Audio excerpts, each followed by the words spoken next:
Joe fatalo fatu Samoa I lau mai moanga le nei vai ngao lea fiafi ia po lea wauli foi I na ua Joe fitu minute ona afa leo le Julai 5 ia I le taimi foi o le watia mātou I ni usila nei e mai se foi o mātou I au kilani nei le alofa malanga le lei o lo tātou matai sili le langi Avitai le tua ia ua mawhaiona taita ina mai lo soifua lau le lei ia mai se foi o lo nei o la vai vai le o tātou toi lo mawhisila whai ai ia I luma o no ai le o tua o no o tātou wheilo ai mga whetau o le soifua ia o tātou wa vatuli mawa whata fo I e peo le tala ia sao luanga o tātou so tuli fo I e peo le fono whaana whanua I le ala taua ia I le nei vanga o le afiafi wa o le o sau le vaana tiu tau mai le vaana tau e ia le taritononga o lo mamau pea langa o le vaana whaua folau ia I lo soifua tautua ma lo soifua au nei le yaso I o e peo upu I le ngātai whale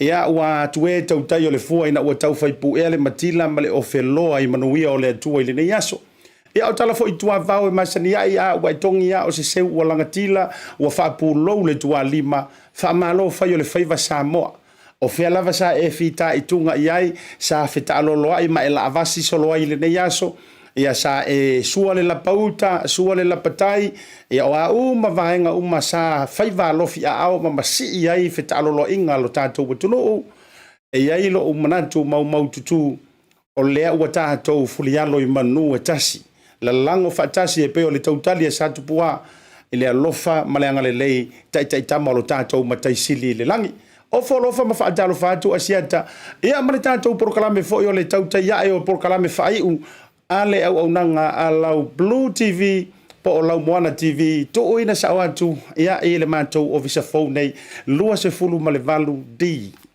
Lampi Drive ia inei manukau se kaimi ia failo le seunga ma tala no atu ia fa mkarakala ku ngai ngisi fo yo ona ia o mesina ia ma me tau o lo itu atu o vaenga o lo vatu ile tātou wa proklame nei ia ai mua no o tapatu li ile tata ma o folo fatu ma faatalo fatu ia ile anga le leio lo tātou mataisili le langi o mai oi Iyo, leo ke fisheries sa o kuwa ila usunga malawa fionga. Ma o ele te sila mai mo mai. Oa mai o ele ne yaso. Ea mai le ainga, ea mai ngā ruenga, seki me uma, o lo ilunga perka lima makua, pe ua whakawhakafa i ngā oso i au kafa. Ia ma whaasoro sono ea le ai, e ilo o manatu, e le o kau au ngā kifa lando. Te loe pau arkakale ua kau amaka kifa ronga lima makua, arkakale ua kau lea loe whainga ruenga po. Awa pe o le whato a mai a ngā ruenga o le ne yaso, ma lo le whaatoa toa. Ma lo le tautua atunu, ma lo le tautua ainga, ma lo fo i le tautua ekalesia. Ia, e fo tātou tama whanau o loo no pia i ngā luenga wha malo, wha vau malo, ma lo le tautua malo. Iyo, se hatu ai ngā tautua tātou te whaia. Ia, ma lo fo i le tautua ai tau malele, ia tātou le atunu i whafu. Lupe o loo fufoi vau ese. Iyo, ese o ngā vau i tātou te iai. Eitai. E tongi lava masusu e mato e tepa tau lai. E sa moa ilo tātou wha sinomanga. Iyo, pea lupo e masani ai. E lele alea. La fore upule lele. E lele lea, lele lulu. E lele ale toloa. Ai maau le vai. Iyo, o fea lava fo e fe malanga. Ia le sa moa uli uli le sa moa moni. E to e tepa lava i sa moa awa le tangata malona wha sinomanga o le maa fo i malona tūlanga. O le fale fo i malona. No fuanga. E fa penala le tātou soifuanga nei. Ia whatalofa mo folo whaileanga le leo le tātou tapa au siri le langi. Lea fo umu whaiona e toi siri sila mai. Ia he uia no ule va ayatu yo fōlinga la le lei. Ai walava lau laiko lau lav masi au ata ata. E tau mai ei ante au. Ora makuase kueli pālengi whaakawha kuku sa mea uma. I lau soifua e mai se tonu o ainga te tasi. Whio yo le tala le lei malo te talo. Ma lo le ana popongi, ma lo le whaatuli vai ngaui le tua. Au wase manuia, ea o tangata nu o Samoa, o alo matama whanau. Eoe, ma lo lava ia te outou, so se whatawhai taulanga. Eoe, whamai upo e masania ia fionga le tua, wa le o toi tangata ese outou mai wau mau. Le ieri e loku fwoi whasara lau ar Blue TV. Wa leo toi tangata ese o tau mai wau mau a utino e tasi tātou lono winga peke kakoliko pe te assembly pe te e whakasa la mosa o le worship center o hauma a sufitu o le toi fio mai o hauma toi ngai kalesia o tātou uma o le whanau o le tua lau i o le fiso lau o le tolo ai ala e tasi a tātou le maunga yolo whatalo whai ta mamatu matina matutua o tua asina sina o i lātou nei ua ta ua o lupe ua whaalano ma ave ave. I o le ua whaalano ma ave ave o tua mafa fili malai. To tono a inga no uma e kalesia. Ma lo le mau o le to vai. Ma lo ale tu ia mori papanga. Manga kua fwere ka alonga leo re koso ngā maia. Lau karakala ngoa kua uteiloa. Ua kau ngalo le to fine ia lia tu ia imata ilinga. Re ka alonga le fia au sa kaua. Ora ka alonga le koso ngā maia. E ia ka ngakanga pi e kingo le leia ka ure kaula. E ku uala i kuar kamaranga. Pia po lea le fiu o resi vaenga fo i le kau whalo. Ai a mamau le leia la le ure kaula lea. Mau mangi ngai ka mai maa fo i e mamau o yonga vai. Ia, ia, na whamai lole o pole atunu. Ma tua mamau are ka o kongar kamale. Fiu resi vaenga. E te whaatu sa ina lana i o tātou tua asina sina. O taula i o le soifuanga. O lan tau e taula i o taula uma iei me uma tātou. O whea mea e kau koko wheo ai ma whetutu na i whaamuni au le savalinga. Ai a mau mai le pai lango le to vai ma le taputapua i ngā mātua. Kei loa. Ke whiu e ke whai lea ma lea. E manuia mea umalanga o lai tapua i a whaiva. Ka talo whātua i lai tua asina sina. Ia, tama matua le tātou matina matua. Ia, lava loa le toa telo le tātou porokalame. Ma loa fua ai la ua maua. Bale anga siva sa ne livi anga tai leo le tua fine. Ia lia tu ia i mata ilinga. Ia ple fionga fo ia seu tatia. Ia ke ngeki o le enga le welunga. Aleluia ria. Ma lona mafuta mai. Ia whatalo fo i le fionga i le lipule. Ia o le tātou Blue TV le mai mo mai fo i mese fo i o le tautonga le whaletua. Ia le fionga i le ngafitasi. Ioi. Le kamale le nga malele le tama santu ala fa mai moangu ki atu mua. Se wako ke le fia i la uma vaenga. E ngore ngafa e kasi. Ioi. Ba wa whalangi ngole fionga fui mo no ngafatasi. Wa toi fusi e le fau o malo. Ioi. ia me se foi pole fionga ia nai ia wa foi for fito to wa ana mala to tama ia me se for tuale ma futa mai ma lor fa to Dennis Misa wa umaka ko fra ingor ngia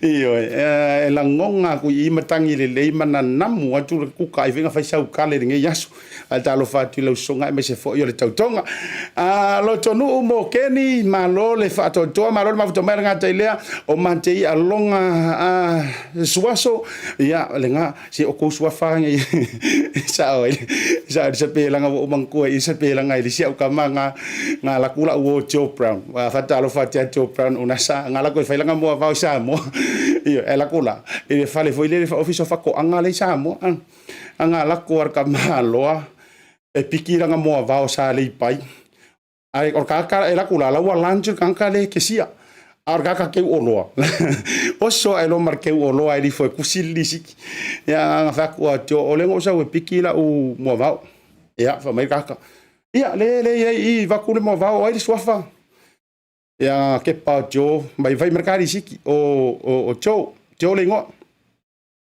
ele lo ela kamale fiu lo kamale ma fa se pelanga ku sira kamalo ma se pelanga jo ange GEO se vela ko anga uma va kure di siki la savali jo fa ko ki kiro ku e ser ku singoro ngoa ku si fa samo ve va ko ma jo sorry Onga me fa ko jole ngo ai kusi mengi ko nga ai fa mai kala ka baliela o fionga o no suafanga ka umai se pela fa sa mo ka malo TEO ya malo le se fo manui o le ala for nga le ngo ka u popole se ka o ko sua ya ngo suafanga le ka umai nge yo le kusi ya mo sina ata awana ngalo ata to tele ise e fa tala no mana tu fo la sole le o le ma wai lava no ya fa tala no fo ile fionga ya ile tai fon no vanga fa fai al fa to ile tu sa mo tasi po le malo o tu le mai ya ola na fionga fo ile minister fa to anga fa nga faiva beta ata to tele yo fa filo o te fia mana o so kala ngo mo antu lava ile tanto fa bitoa le nei iyo sila mai o le kale na le ai nga foi la ko ka ngo fi fali di so ya ko ke fali di upu vai lo ele yang I fa ma fa I lungor sa pela nga ka mai kikilang kang sa pela ala sa pela fa sa mo tio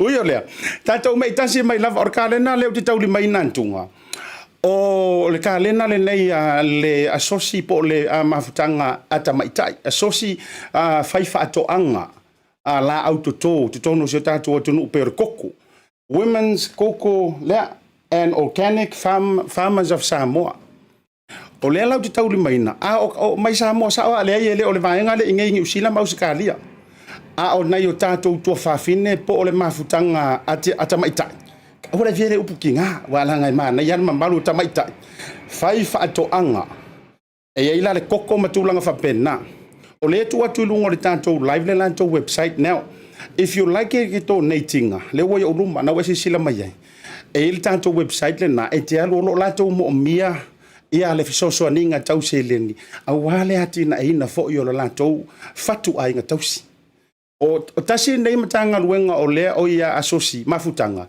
o matua yo lato yo ina le manuia o lo I lau fanua o Samoa iyo ngo va ile le live le si ko inga nga ke le mata mai lunga I le sunga le awa e langa live ngo va to yo faila na tala ilang ko nga kapis fa mai lan sa unwanga all la recupe le ar ka ko le loa vange mai lunga va ne fa fo o le ala ti tauli mai na le ka le na le lua fe lua now e va nga ta wor ka le na le te fa ilo mo ai ta to tele yo ila e ni so tu langa fon e to nei tai e te sila mai la lo I o lea wa mai ona failonga tua I le latou kalena tulaga fo'i o le masina I le tau masina Samoa manga kua whakaikaiga e atoa lo le masinga I kaimi o le palolo loa lo ko inga malo makua kekele le palolo o lea la te sisila mai o umona failonga le full moon mo masina atoa o le masina afa kuaka o le masinga matulaga whapena ma ta'u atu ai ate oe le tūlanga o le season e ola le iai le koko ola lele yai tūlanga o ka mako ma mea o mawhapena. Nono wing, a vai fo le vanga ku wa Samoa. O le vanga ku wa ngalo ya oe por masinga o so por masinga afa e fu ai koko. Ia a me tele so ani ai na eta tina le lau tango e fa singo kia. Ma nai ar ko inga ka lenga le ai tau to tonu o lo mota. Now, o le numero le te vilina pe mo mia sau ka lenga. Pe ke fia donate foi. E amata atu le lua se fulu ta la le donations. O le tupele e alu sa o lava ina yu tātou tina mata maitai. Fai fa ato anga koko ia manisi lava fo o loa fa penai Samoa. O lua fitu, fa o valu, iwa o onotasi. O lua fitu, fa o valu, iwa o onotasi fa fiso ta ilita maitai ia Flores New. Ia pete oso fo ilunga le tātou website le na ole atu ina atu ilunga. Nga o lo kiliki e lava, e alo le vaenga o le donations. Fai masau donations. E awa fo i le tau le ngā patia. O na i o tātou, iyo, wai vai sila mai ka lo fai. Tolo pulo si e tua fine, iyo, ola se manga, pingi ka pisi fa amili, ia. Ia matulanga fa pena, ele lope ke ua e makamaka mai. E toi loa mai ai isi o tina, ia po show anti fo i fa pea, oe iyo, ai le loa o laenga lue puno wai. Ia awa lava fo ia tina. Ia, numero nai te vala awai o lo fitu, fa o valu, iwa o no tasi. E te alu fo ilunga le website le na o le atu ina atu iluma. Ia, e ke donate ai. Remember, amata mai le lua se furu ta la, tolu se furu, fa se furu, o le ale numero le se le ni watu, o le tu o ilo lotu. Pai taulanga ai ma e fai mea lo fai. Ia, ai maua kua ilau ka le ngai. Wai sila mai. Maua tu ele ka le na le nei mantang ofie. Ia, e teu iluma o lo mota, e ke sila i lava matulanga fa pena. Ia, Fran Tavita, i to fine, te loa te alurunga tanto website, maua o mai e tūlanga wau te loa available for i mo utou, whaatai so tai mai, lo fa te lea tu i te utou nai mafuta mai nai, Sydney, Australia, ngata fo Brisbane, Melbourne. Ia ma Amerika so se tawhalava. Uyo lea. O lewa si sila mai, o le mātou waso mua mua nei leo mātou whasara lau sa ato le mātou ofisa. Ia. Paki mai kako, paki mai kako, o mi folau lava. O lewa mātou le mātou officer for le tātou Blue TV, ma le Bluwave. Ia, matulanga o malava fo i o leo o nanga. Manatua, ele nganta o whaasara lau ngawha penei, mwhaona mātou pu e inata in a professional way. Ia o whai poiponga, o mea malava wha pena. Le fo latu inatu le mātou website e lunga. Ia mawhai ona e asi mai ai. Now, se tua le kenma se ukirikisa utango whaasino tia utona inisio vaenga e tau sira mai. Ele lau papa whaase e lea i utua, le turiman. O i o le lau papa lea ma le vaenga lea na hafua i le ingoa o le business nei pol kalame nei. Te lo fo se taimi o iluma. Ia ona whaatalitala noa lea o le fionga le ngā whatasi. Se ona whalitua. Walanga orka ngaka. Iyo, e sau mai whanala kai ma whale alidi. Ai whaase e loko angu. Ia sa te ropena tau si la fia, le pamua kasi ai eki i ngai matautu, na tau wa ai se pepe se whale o ai pou e lau papa whaase. O inana a mata mai ai le nei company o le Bluwave po le ngalu moana. Na a mata i tūlanga o whaase enga, ia langa o le matou pule. O kama fo i le pei e ai kai pei o sa vesi u leo. E whaase e mai i kua o ngāru. Kamaranga ngā o ngā saua o fio mimiro lau papa. Ku uroi pea ala. Ku uroi ala ke kele ngai whaasasanga ku i roko angu. Ia e maua e fo ilana pine. Iyo e o siona toa rua. Ia a ua tele fo iona whailonga ua maa o si o sia. Ia ai uio lea. O le ua to e au maile amatanga le hampo beginning. Ia o le ua lau walunga ua whaamanuia le atua, ia se taimi fo i tau sila ele mātou ofisa antoa matulanga whapena. Ia vi ia le li, e fo ia le li, ia le vi inga iana whaamanuianga. Ia o le nala, o le laupapa whaase ele, se tasi o laupapa na urua i a matai, le pisingisi. Ia masausau ai lava le tūlanga, mase ia o mai lava i le vaenga ua ia le nei taimi. Ia, e se mai la ia o kuinga ia o tua. Ia ma le manisi o mea tau wha Samoa le nai sila mai. Ia or kuinga nga. Ia o ulu atoa a whai o lewa e sila mai mai fisili mai. Ai se hawa po o ilo ulu. Ia o sa umi le ulu. Ia o lea la o whaari u kuinga. Ia la ngā a whipunga mai whai na ia.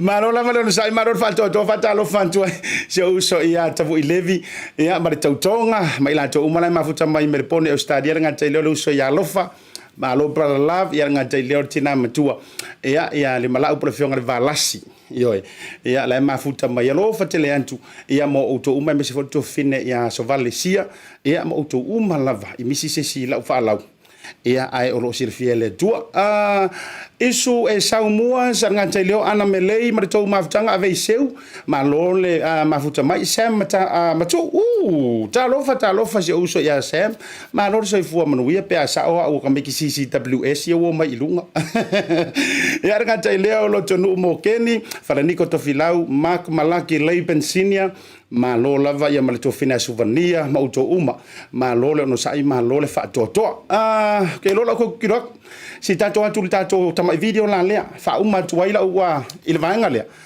o lo ia ile tama video lea penga le fa minute le 5 minute sila mai i tau mafainga ia ana ia tanto women's po tama ita i Samoa o lo tau mafaira ko inga koko a foi mai tato so ta ia tu le fionga minister o ia foi o te fono o le malo tu le mai le songa le Laaulialemalietoa Polataivao Schmidt.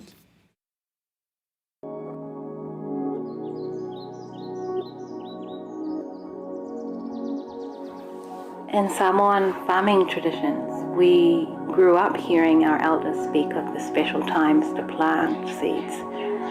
As a child, I heard elders speaking of the right time to plant certain crops, weeding or cutting the grass and pruning trees like koko. As I grew older, these traditions became a haze. As women, there are many things about the land and nature which we feel and act on intuitively. As I became more involved with other women in Samoa, this wisdom was somehow compared and shared among my farming sisters, and it created a bond between us that needs no explanation.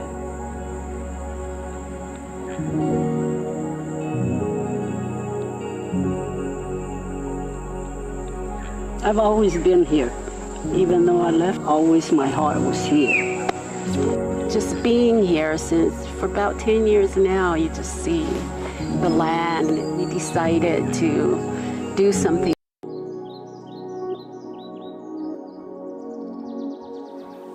In Samoan farming traditions, we grew up hearing our elders speak of the special times to plant seeds. As a child, I heard elders speaking of the right time to plant certain crops, weeding or cutting the grass and pruning trees like koko. As I grew older, these traditions became a haze. As women, there are many things about the land and nature which we feel and act on intuitively. As I became more involved with other women in Samoa, this wisdom was somehow compared and shared among my farming sisters, and it created a bond between us that needs no explanation.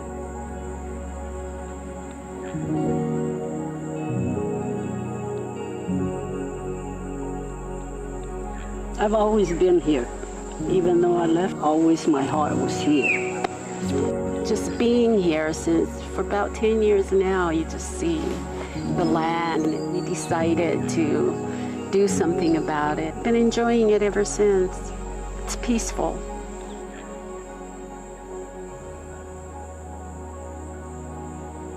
We plant all the stuff that we eat.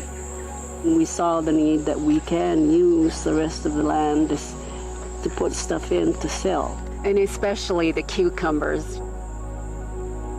We do get out there and weed. Mm-hmm, we do. Yeah, we do.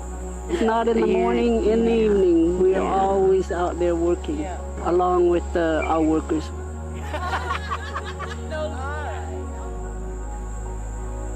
The thing that people don't realize is they're spraying, it only kills the top off. So the rest of the root down there, it just gets bigger and harder to pull out. And that's the thing people don't realize. It's quick, but yet it's going to give you double work. We can manage it. We just have to learn how to get back to that.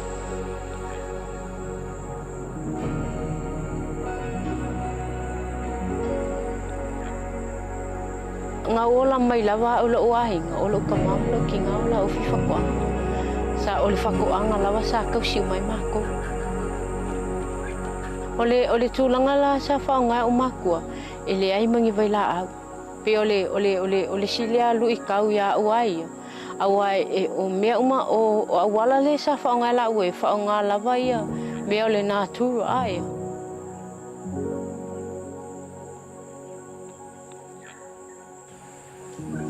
e le ingi vai la au pe o ngai ili kemingi e pe o le whakoanga mako o le organic farm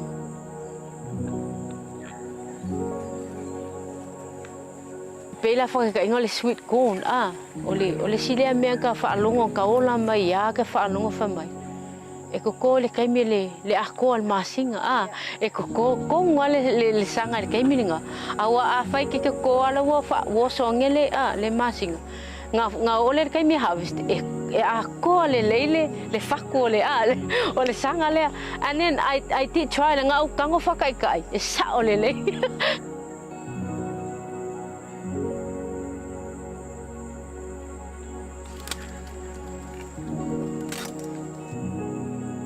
mo yang ai kama i mea peace fo yala ikia e maua yang ai se lenginga e mea ngai mika fa ya e o fo lai ngai mea ngi ia e ma fai fo inga maua fo le kupi awa ka ke alu a manga o mia mai se fala yang ka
tau tua mare au nanga mo tau sa mo service station nei tona i matu ma tau teu tuina lo ta vale ma le tele unisio matu au nanga i se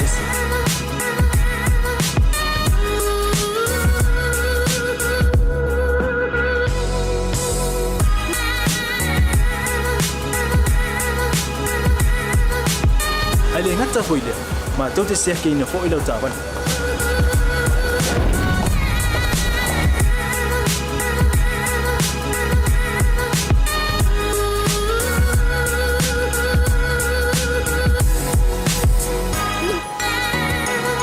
Siapa lah yang voice wow, mau lah ucapan.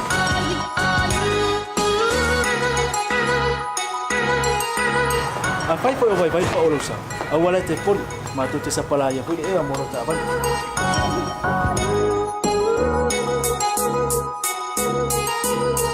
Mulu no posilah dia, mua tapi lah ucapan lebih out. Mua tapi lah telepon ni time out tu ina lah ucapan. Mana bayang mulu. Mana tua fu?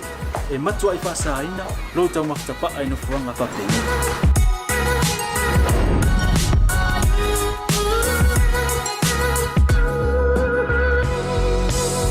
Mata Samoa, ore mata mo Samoa.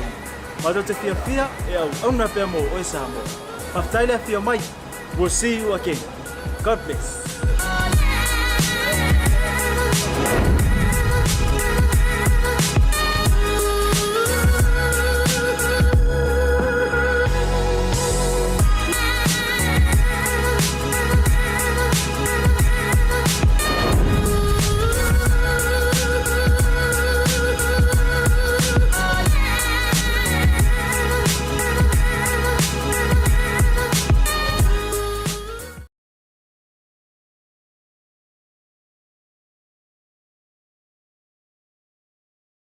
Pacific. May you find your own rhythm on the land.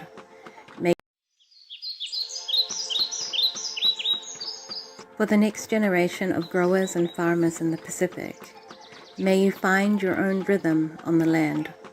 May you grow and teach others how to grow with love. May your skills and intuition continue to nourish, nurture, and advise those who need it.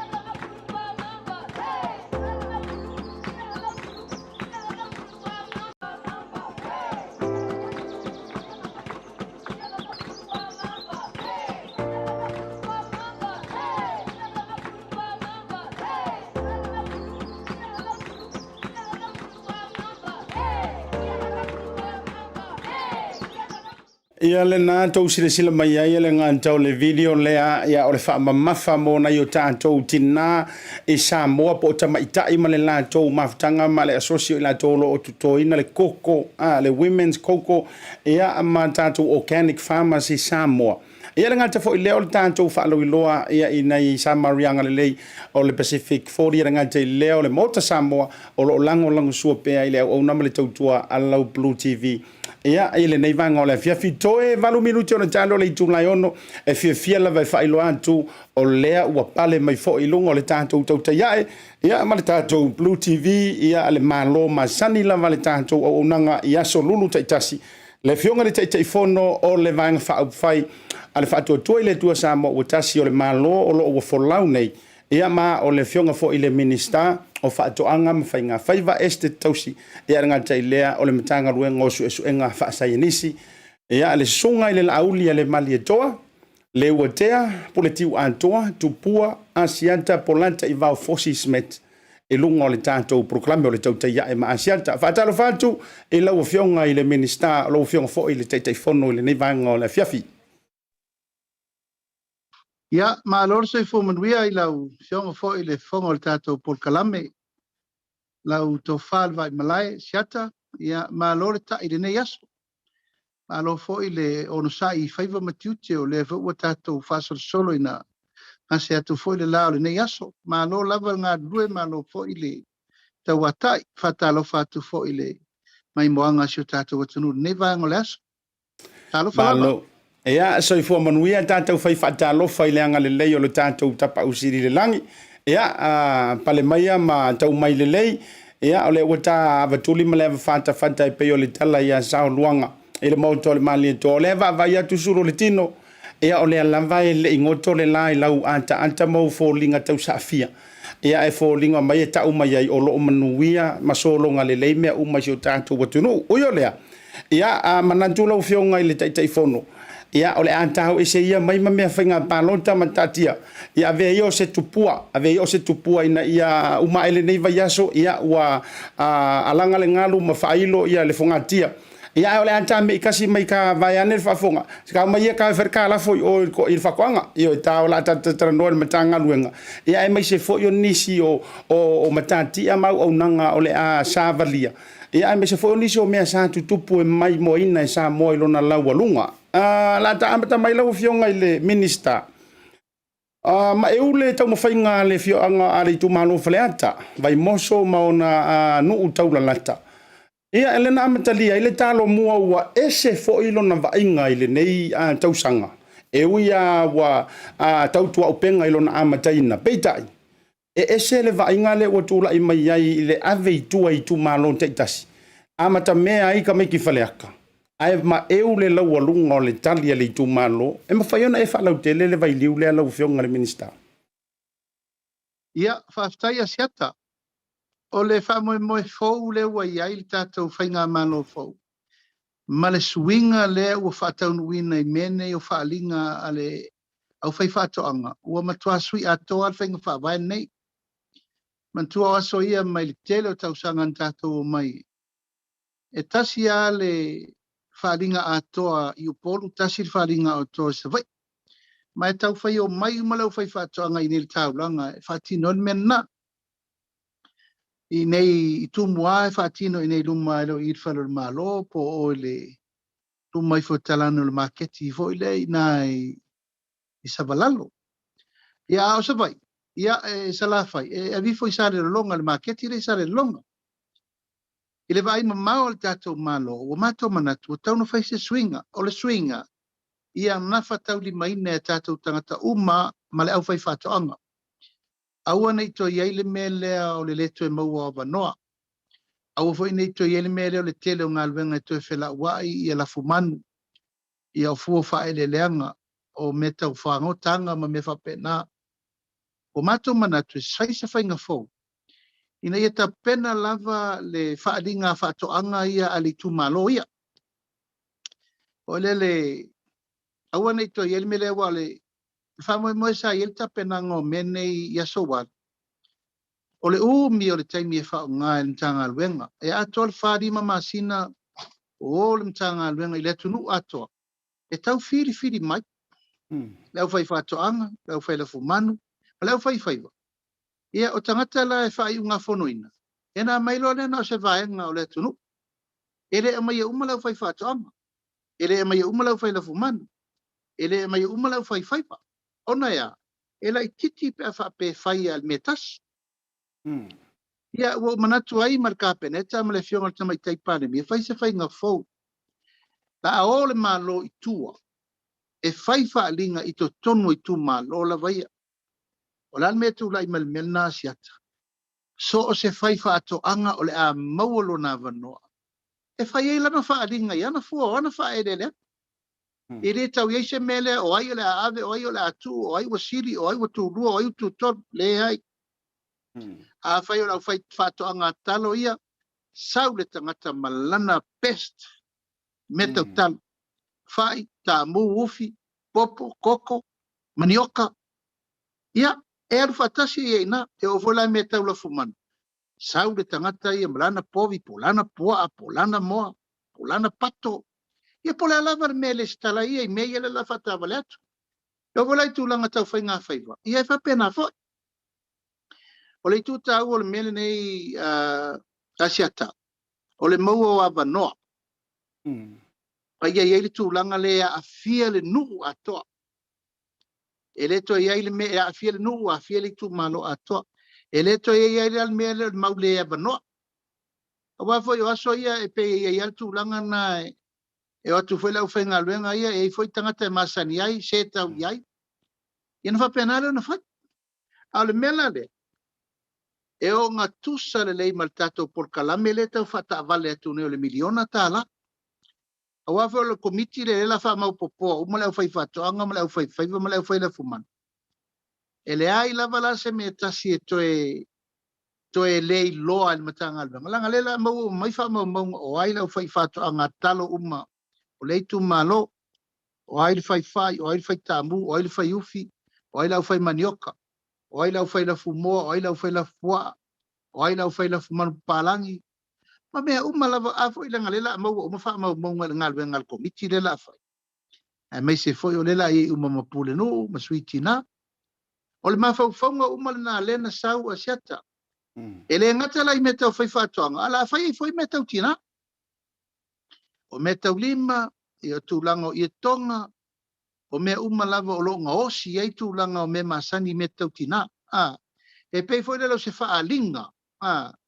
O se mawhauwhaunga whape o le aso leo o mai le tu malo e whaali le whaalinga. Ai ono le upu le atatou le talo mua. E na te si la fia Asiata. E pei o le talo mua se upu a levan tatou whiola me mtatou. O le upu le talo mua o le uruai sele selenga. O le talo mua. O le uruai sele selenga. A leu whai whatoanga. E o mai e whaali a inga. Whaali sa o le nu. Whaali le nu. Whaali le tu mano. E na whailo lai o me to. Iei nati o menei. Whai whe au. Sa o le nu. Tula whale o le nu. A inga o le nu. Ia matangata umai o atu. Ma mori maule mele nei. Ua mai tauina la, o se tūlanga ua siri o na tala whengai te miri nei. Ua tala whengai o na whai. Ma ua manatu ai na pāsia le malo le tino i tupe i tausanga uma. E 5 se la wafe tā la. E alu lai le whai ngā le show le whai a pia. Ma le show le whai i sa le loloka. Ia o mato manatu, o le tupe le na. E tau nā alu saoa i rima o lau whai whatoanga. Au e lor me le tupu ia pia. E umane lava o le tape nanga, o le catering, o le whaunga o pā, o le tape nanga o mea umo le aso lea. E umane lava, e o vatu ma le ono super sene le tupe alu expenses. E umane, pe sarpa se tolu se fulpo se ru super sene, pato aru le lau whai whatoanga. Al mela le la whai, awa pe 5 se la wafe, tā la, le la vai vai. E le la loifo le se fulu wafe. Sarpe i wafe mon tupu. E alu sao ai tu malo umane, so tu malo umala sa mo le te mine 5 sutas. La tofu ala to male. Male asto. E fati no de la tofa mo mo. O fati te inga ia we matu foi a to le vai aso e fai ia tu mo anei, fa pena foi sala fai. A fa pela le vai vai. E ma fai tu fa tasi a fa pela tu fa sale le anga. A fa sale le anga tasi 2 tolu fa 5. Tasi la to waso. Tu fatasinga. Ia no atu le malo, o le malo e fai. E atu e siasi wa mata i tu, fai tongi ma aver so soni mo le atu fasale le aka. Tu fatasi le nganga e maunga tasi 2 ton. Ia, ma nganga i fo maunga tasi 2 ton. Ia tu fatasi umala tau wa nganga e ma nganga i fo ia.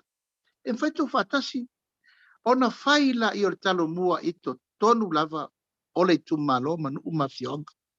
E leini me to e whela ua ia, e whai e la tau tulanga umo la tau tonu whai ma me whasor, pāwal me o atu le malo, e o atu le malo i momoli atu prices, ia ma watu whautuanga mtilo tilo. Whapena fo ila le tu asau, vai singano tasi lua, whare alupo le la taua, ia motu la tau waso. A solo mai palauri tasi lua tolu wha, sat paitea, ia motu la tau waso. E umane, ia pe 5 pe ono aso, o sala fai. Ia palasi mai fo ile i tu moane. I fa pena fo. Ale unga mal fa mo le mele asiata. Ina ia ngafa tauri maina e tatou tangata fai fatoanga umma.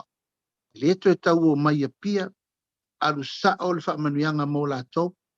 O prices ma me umma. Ia male me pito siri lena ta ua asiata. Ole au waifa atasi umma o tangata.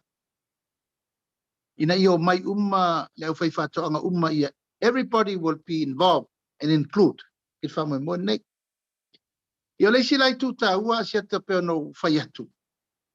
Ono tulanga foi le I famanyanga sa le mau mo moela foi fatonga. Mantua umale faringa isia so le taia sauce tangata. Anga foi piki mai masalo a piki tu moa nei le fia se lau fai fatonga. Salo pena se torus fulpo se 2 fulpo fai fatonga piki. A pena foi la fumanu, ia fa pena foi la fai atulanga fai nga famota. Al tulanga la na o manatu ai fa mo mo ia la amata. E fetau ia la fa ta vilia tu por kalame mtanga lon. Ia ai nga ai mai lo le fio anga vai moso. Ola toula le la tamua e fai masui o faleata mo mo. Ia o nasa e sisi la mai asiata. O taulu manga o le aso e mulinga mea na tapena ilo mena o latua o vai e. Io e na fatu mulia le fio anga I pai moso le me fio I fo le tamal fale. Ia alala tai fo I le pa io le ngoa matua ia une mamanu le ua. Tai nane le matua ia pata wave. Ia fa pe fo le pa ia o le tu malo io na tulanga falupe. Maru fo ia foleta. O tulanga la le asiata. E ma eu la uba ai. Awa walo lofi atu nele atu nu ato ile aso letas. Ia wa fata waile sose mea. Ele ngata foi lai fua fa ele lenga. Popo fa fie fa I koko. Mea uma maukeni vegetables. Mea uma. Ia e kukai foi ma meta mafa. Ia le tu siri na ele ngata ilea. Ia u fata wai foi ma meta ulima atinala tau ia. Ia ua peisi aso foi lea e mawaise tino I tupe ta vili. Ale nuu malitu malo. Ia ma fa mo le leil na tawa au ia le mtanga luenga le tino tupe. Ia tino tupe luafe mo tupu tino tupe lava ia metal prices tupe. Ia ma le value misalpe to luafe mo tupu le value me fenga luenga. O iriafi o sapelu o koi o piki o kolopa o oso. Ia ma le lima se lau koko o mo avoka ma me ese fa pena ma fatu la au.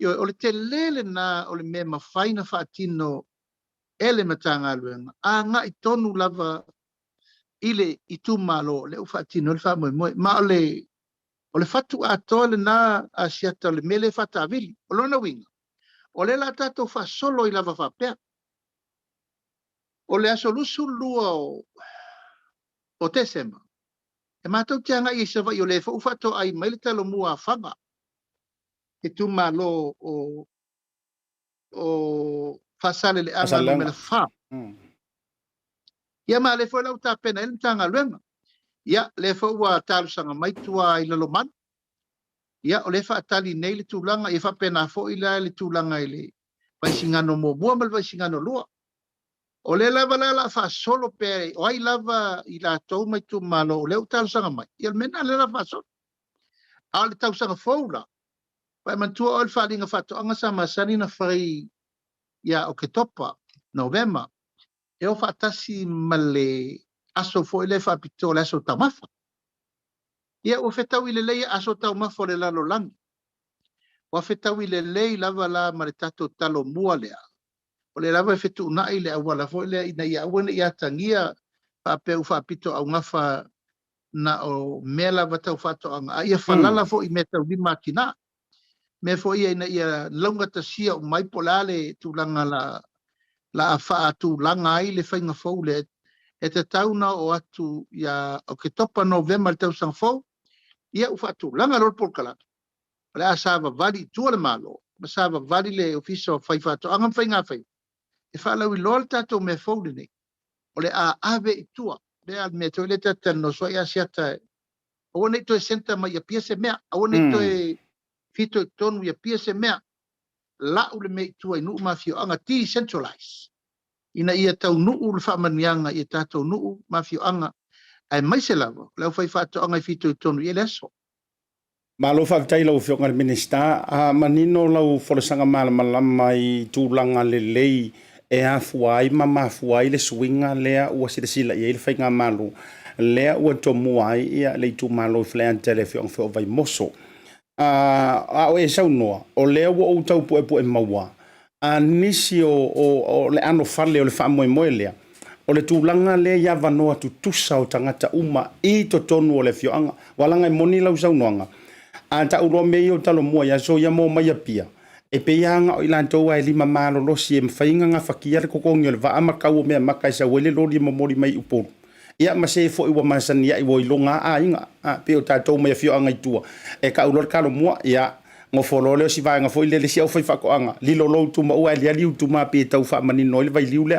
peta o le fa to fala inga fo le o sa ele ila se si ko lilo le mele wo yai a mata mai ya ile fai fa to anga a tawati ya a mata e wa le boni foi e I fai fa ko anga yo mai karo mua sa fai pia e fo ala ia isi ko ia inga wa matua fo ia e ona pe o le lima vai ka ule isi kupe mai anga fu fa ele e pe o le tu le te vai tu lau fionga minista wa telina de lifa ai mai se fo o le ano fale o le upu talo mua e te tau fo ona ave ia fionga mai tu malo lau fionga o le vai liule le tau tata ia tu langa uma nei lau fionga io e Asiata o le fatu a tole na ia maua vanoa ia maua vanoa le tangata fai whātoanga whatoa a mata ma le fai whātoanga ua leva na tu lai fai whātoanga ma tua fo ele la le whātapulai se saua o e malau menko ko ke sauama sa o ko inga ma ko sa ka ko sa e ke saua o ma so mai ai o e lau fanga ngale e mai il talo mua wa ele to ya lu se ta vale ma tu lang fa pena ai ngata le wa no fo e ma wai tu pe fatau wa si sira o le la fal display lu ma lo fa ele o ko ye me ye fa peore e saua malaua monga wa lo vo aso se a mero kaulanga ngo mero lo bala e o le aso le au fama o e mo mai o wa si le au fama ia e o mai kama sao ma mo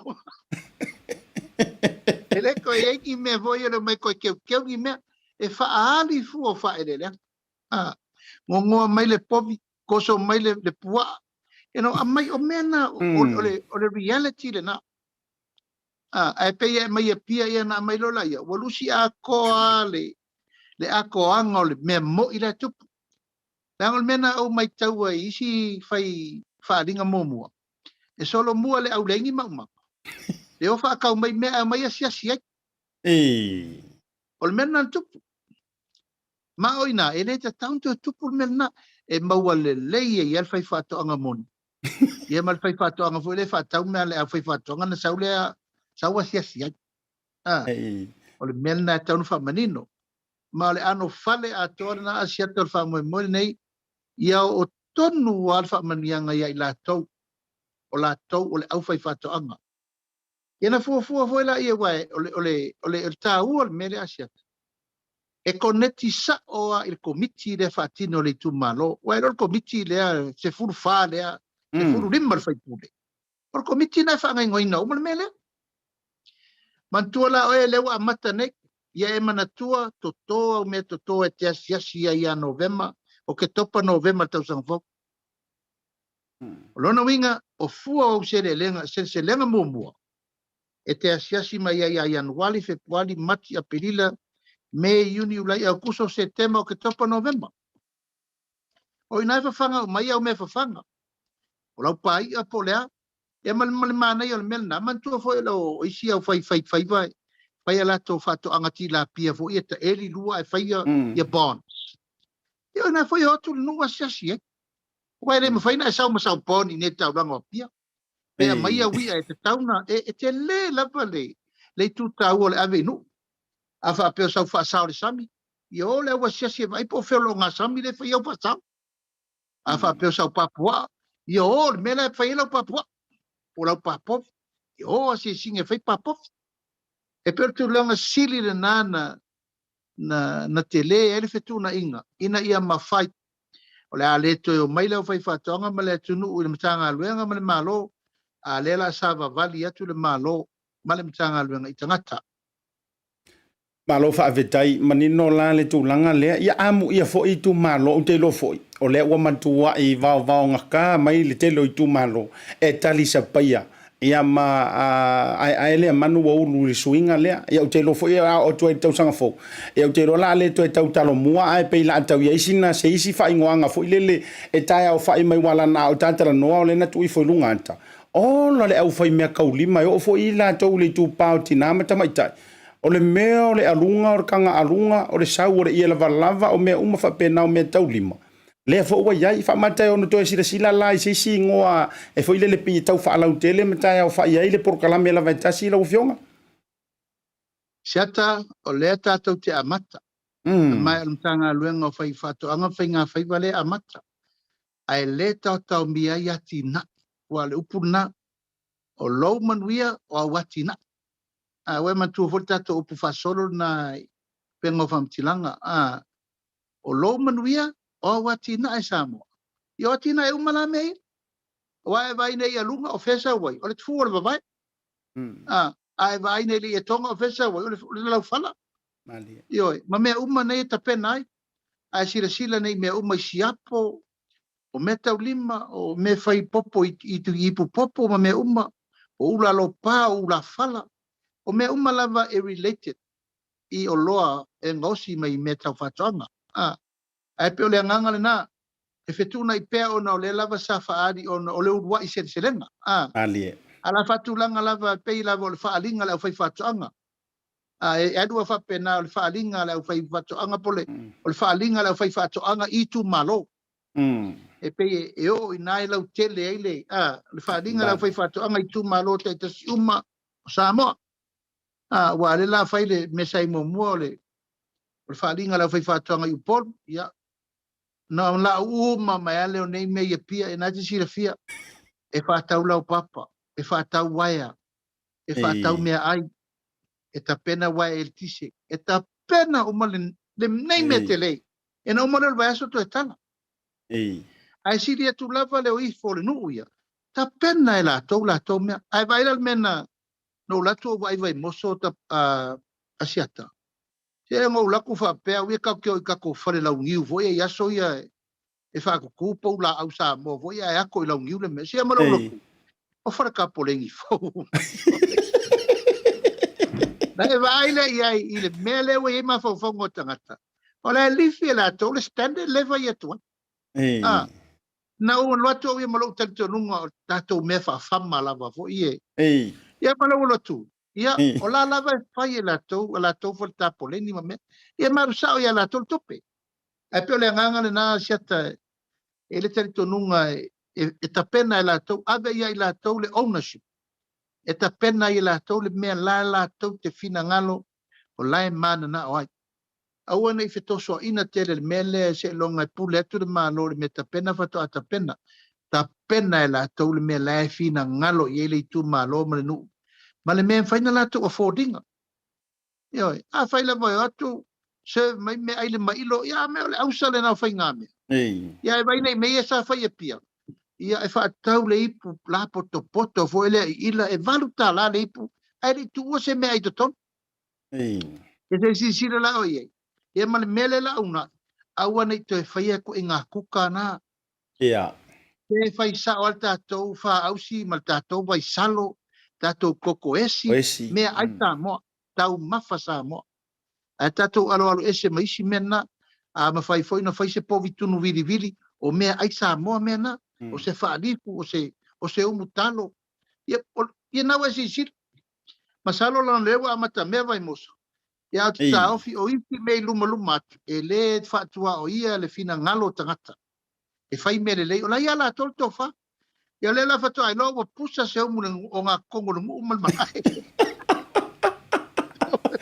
wa vere la fai ngi fengi kap ya pe ar culture tail me le la fai malo fa tai lo fionga le minister wa ta wale vai ngai tau mafa io e mar fa mafa tau mafa to tonu la voce tanto botunu ia la va ndo ile si fa fesili le o vai a tele me se le vai tau so fuanga ile fa mai ia wa le oto tu sa tai me o tu va ala o loa matulanga fa benna o le ale fa mafa ma le to fa la tele le tanto matanga luenga I tu langa la vai o tanto pa moa io o le fainga o falawa maka o tu langa fa pe to tonu o le tātou povi le steak matulanga fa pena o le pork na ile itu o me tua o lo vai ane fa fonga Samoa fa na to fa la tele le vai liu le ono tulanga wa silo wa tu le wan tu o tātou o lo mai fa fo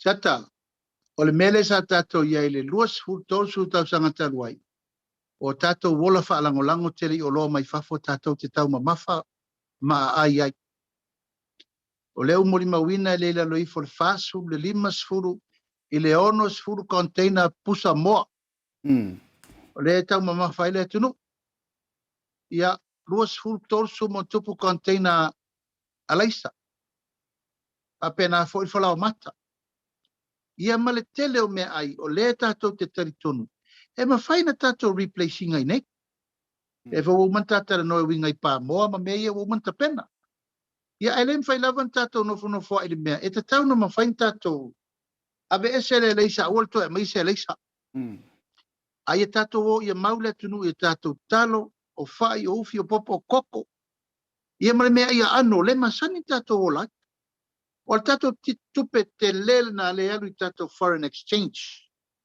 o le alu tupe fa tau mai me na o le ngare rue malosi le tanga lue ngare stros ina ia fai le mea le o fala o mata e mo mai le ulu ala mate mo mai fai mai talo mai manioka e li wala le lusu konsu container le mai nei fai fa lawa o pani o me umo ke sainga o masi sainga se vai e name ai wa nga idem tanga luenga e tau ma fai e suia me ia sa tato wola fa lango mai fafo I me fai la mau e ta mo e tato ni e le lau tupu nel mel nei sioki va sioki tangata fai ngā luenga ngau sio lo I fafo na lo le o na alu lo le lungo le tau mea alu i lunga le tau o mea ai mai fafo. Ai a whai ata tau mea ai nei. E tu mau pe ale tau i mea.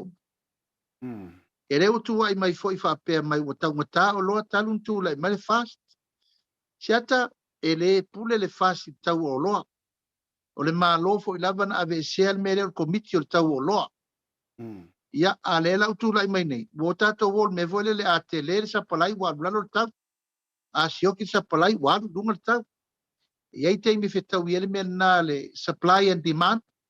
Ia ma le me le whetau i le la o le whetau i teimi nei. Ono le walu uma le tūlanga o le le whetau i. Ono o le tupur COVID o le poloka o mai mea na. Malo whaakitai lo fionga le minista.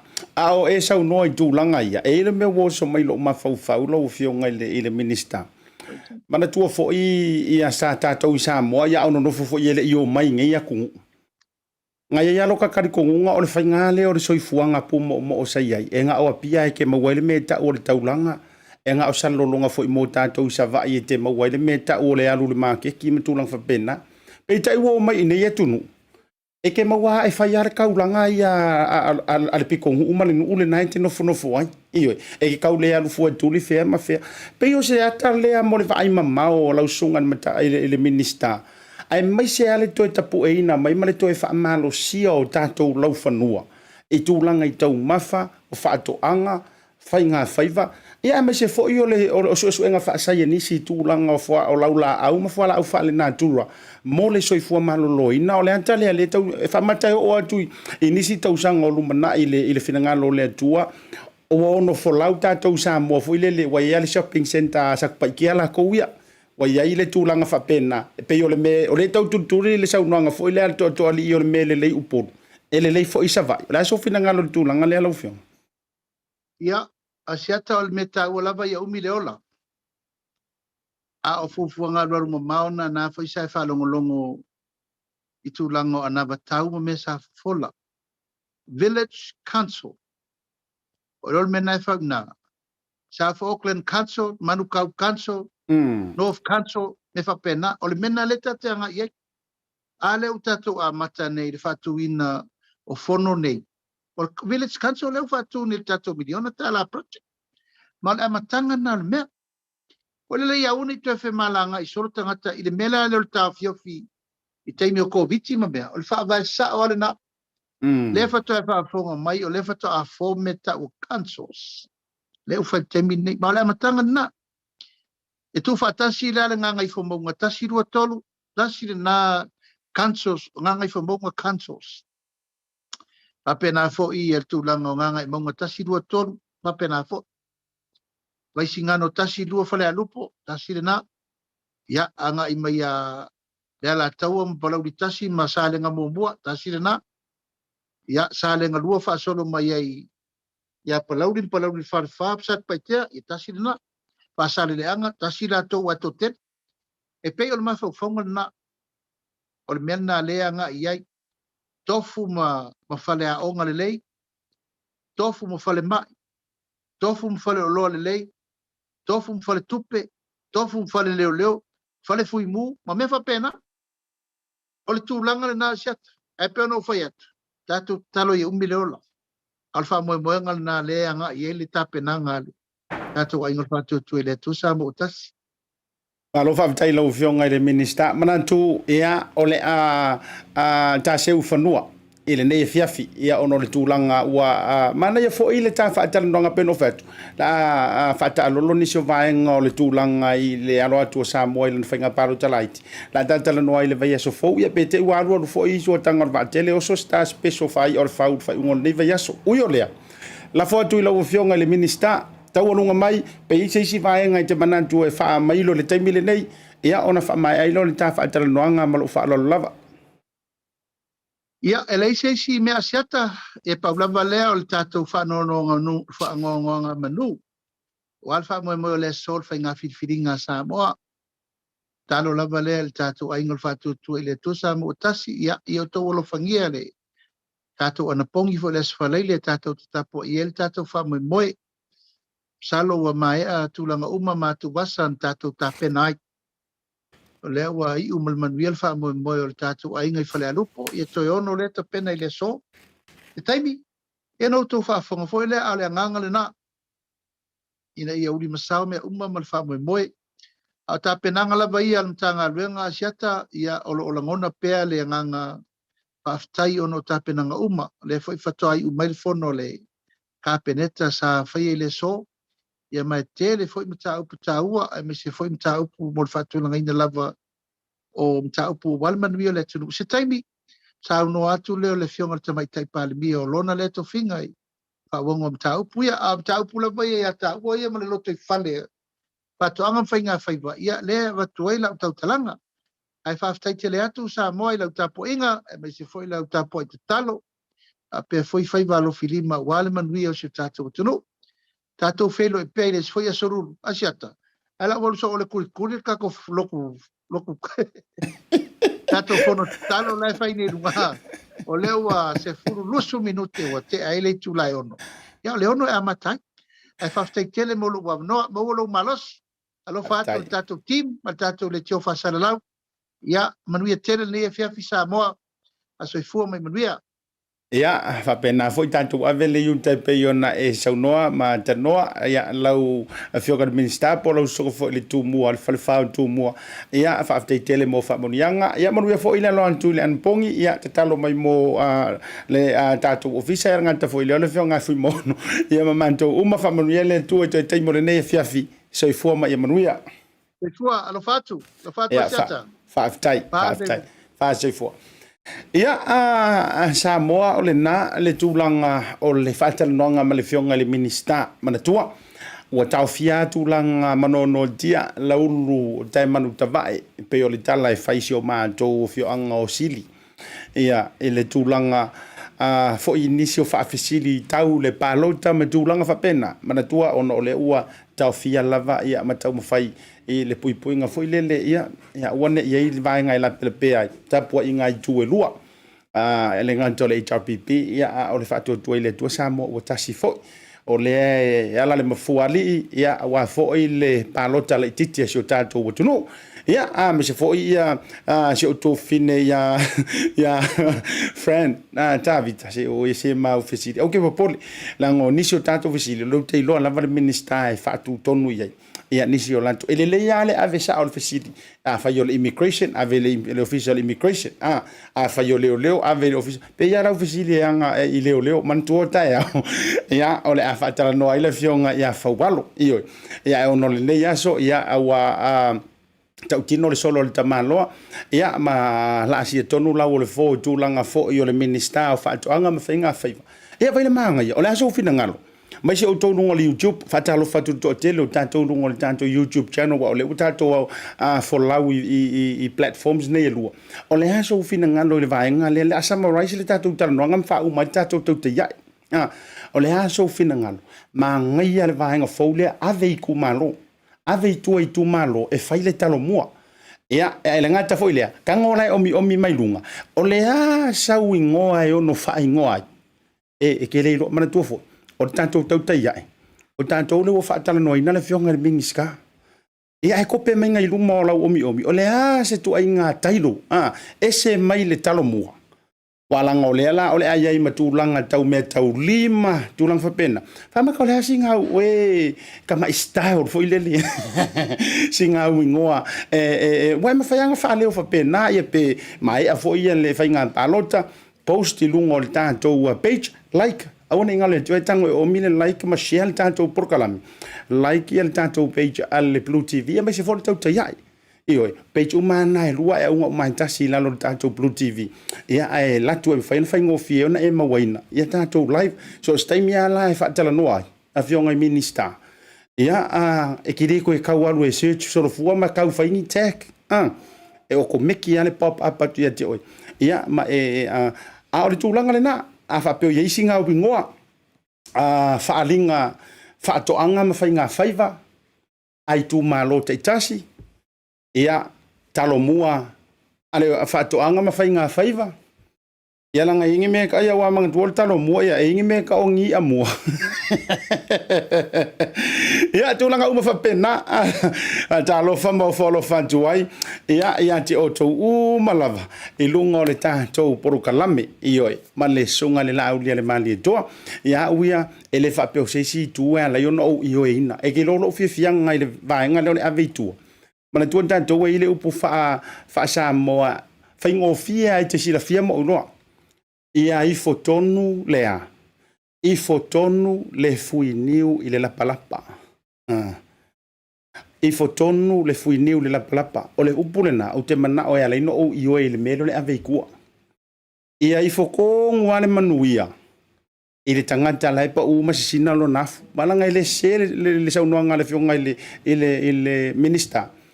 O la mausa ya so yo lo ulifo I pia walanga sa no fofo I no fo onga I vai moso ma to tonu lo ke kilo ku ya kai mai lunga to telo I lan to sa man to lo lotu fo ya so ya le te va vai tuai ya ma ne fo ile fio o le tamal fale ya te na ne fo yo la o to lo une mamanu le leu ya fio fo ya le ngo matua ya te na le mamalu le fale nga fulu ma upu ya fale ata lo ke kilo kuai to telefo I la to le kalisi so ke risha pa yo so nga taile no vai tu ya ma la mo samar katoliko nai o ko vai ko se o ko finga poli ai foi nga li foi vifong yang ye sa mo yang ye sa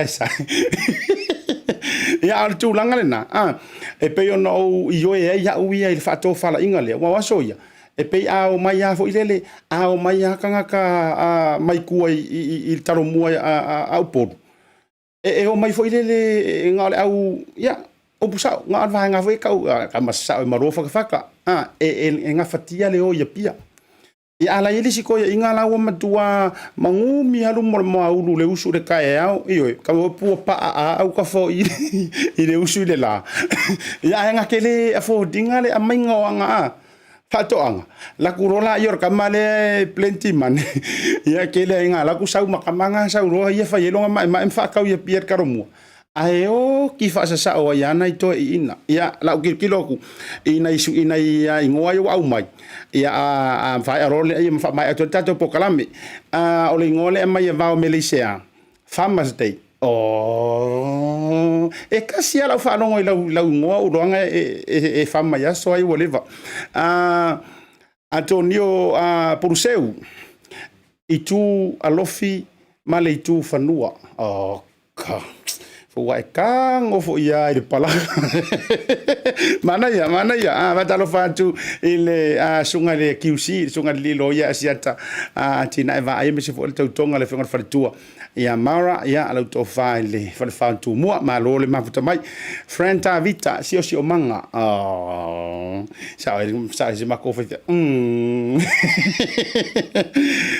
ya talo silia pia ma le talo sili sa esa ai le kalango e pe ele I fe se ma lo lava ya ma le tele lava o telo la fa la le tele ni so tato ya il tato Porokalame la so ta o yo le fa tai le mafuta mai o tato Tautai ya ele nai le nei va ngole fiafi ai se ngana o le Tautai mali la foi fonga va tele matua anturu ya le tu ya ti o Samoa wona ngalo to fa mana tuatu tato kalena lua fe lua suma le lua faadi lo lango tātou tina matamaitai ioi women's so ko kilo kulang ile tātou pe ele fa u kalango ka ko kare ia le or kamala le sila mai ia e lango suai ia fa moi na yo tātou tamaitai Samoa ia malantou tau mo fai ngai koko matulanga fa pena ia tau runga tuai mo le tolo fanga mo to mala tato felo ila so tao mala fionga ya fawalo minister leo mo far pipui fa pere o nanga tine mu Samoa fa manu le to tai mo le fiafi Asiata far malu pio voli como tato Tautai from BLU TV soifua mai manu.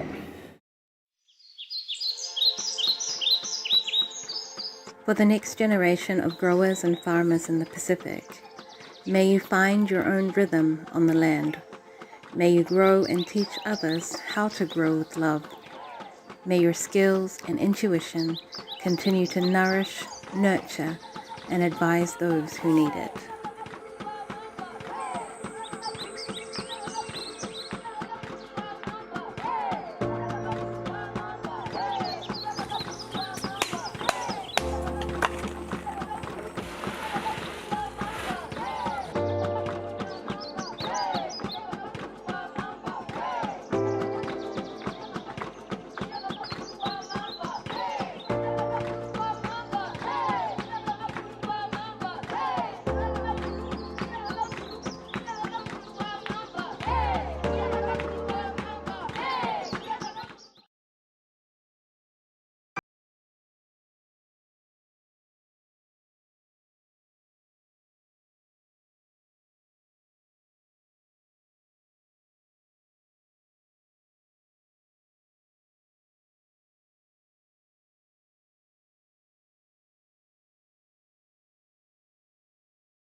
tua ma le au nanga le mota o Samoa service station nei tona i matu.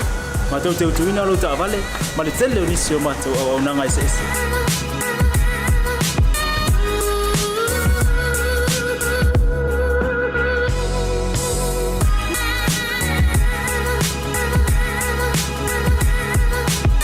Ai le ngata foi le ma tau te sia ke ina fo i lo ta vale.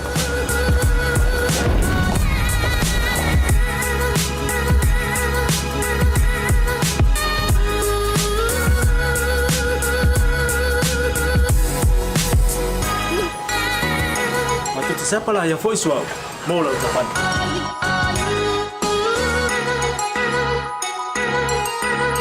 Afai foi vai pa olosa. Awala te pon ma tu te siapa lah yang foi mau lau tapan.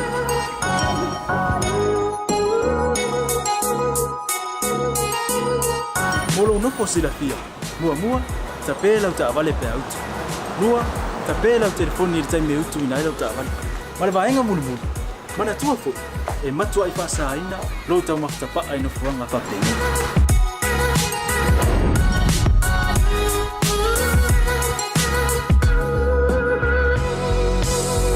Mota Samoa, ole mota mo Samoa. Mado te fia e au na pe mo o Samoa. Maftaila fia mai. We'll see you again. God bless.